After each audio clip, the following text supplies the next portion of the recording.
J'ai motivé au début de ce cours l'usage des interruptions pour dire que bien voilà, la plupart du temps, notre processeur va être dans un mode particulier qui s'appelle le mode sleep, dans lequel il consomme moins d'énergie. On va voir maintenant ce que c'est ce mode sleep, comment on l'utilise et quels sont les gains qu'on peut avoir vraiment en termes d'énergie lorsqu'on utilise un tel mode. Alors, ce schéma ici que je vous laisse regarder, bien, nous explique comment fonctionne un programme microcontrôleur typique. Alors, si on regarde, on commence tout d'abord dans ce programme par configurer les interruptions, les ports en entrée, en sortie, etc. Puis on va dans le mode sleep. On va donc s'endormir pendant un moment pour ne rien faire de particulier et consommer moins d'énergie. Lorsqu'on aura une interruption qui va arriver, elle va réveiller notre processeur, on va gérer l'interruption, puis on va retourner de notre interruption et retourner en mode sleep pour consommer moins. Voilà ce qui se passe la plupart du temps en général dans un microcontrôleur. Alors pour rentrer dans le mode sleep, c'est extrêmement simple. On va utiliser un nouveau mot-clé qui est le mot-clé sleep, qui est une instruction du processeur. Et cette instruction, elle fait plusieurs choses. Premièrement, elle va mettre le processeur dans un mode qu'on appelle power down. Dans ce mode-là, eh bien, l'horloge principale ne tournera plus, les instructions ne seront plus fetchées depuis la mémoire et ne seront pas exécutées non plus. Les pins vont garder leur niveau, donc le niveau de sortie des pins qu'on a configuré, que ce soit haut ou bas, eh bien, va rester. Et les périphériques peuvent être, pendant ce temps-là, éteints ou bien pas. Donc un périphérique, par exemple l'UART, peut être enablé ou disablé pendant le sleep. Ça va être nous qui allons pouvoir choisir ce qui se passe.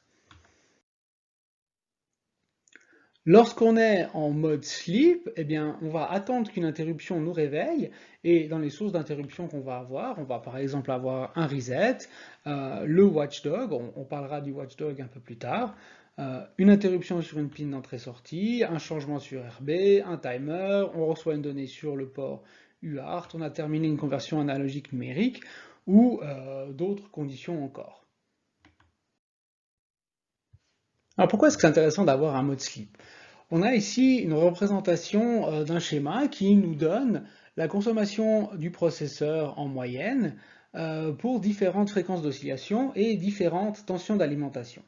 Donc imaginons que notre processeur tourne à 36 MHz, donc vous avez ici la fréquence d'oscillation et là le courant moyen utilisé, et les différentes courbes ici représentent les différentes tensions d'alimentation. Donc imaginons, nous on a un processeur à 36 MHz qui tourne à 5 volts, on se retrouve donc sur ce point ici. Ce point ici nous donne une consommation d'environ 32 mA en fonctionnement. 32 mA, c'est une consommation qui est relativement élevée, avec des piles, c'est une consommation qui vous fait durer quelques heures uniquement. Si on regarde maintenant le même schéma en mode sleep, donc lorsque le processeur est en mode sleep, eh bien, pour notre tension d'alimentation à 5 volts, on voit que la consommation typique, qui est ici, est d'environ 0,14 microampères uniquement.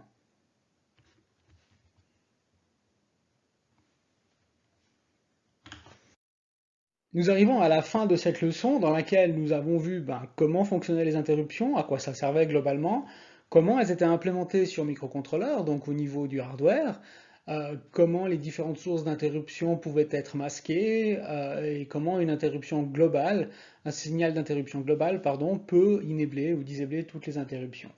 On a également parlé des techniques d'assemblage relatives aux interruptions, c'est-à-dire qu'on va avoir un appel de fonction particulier qui va se passer lorsqu'on va avoir une interruption, qui va nous faire sauter à l'adresse 8 ou à l'adresse 18, qu'on appelle le vecteur d'interruption.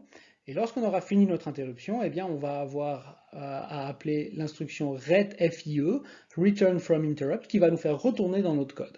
Les interruptions vont nous permettre d'avoir de la programmation event-based ou événementielle dans un microcontrôleur, et ce qui va nous permettre notamment de diminuer considérablement la consommation de notre microcontrôleur. Voilà, c'est terminé pour aujourd'hui.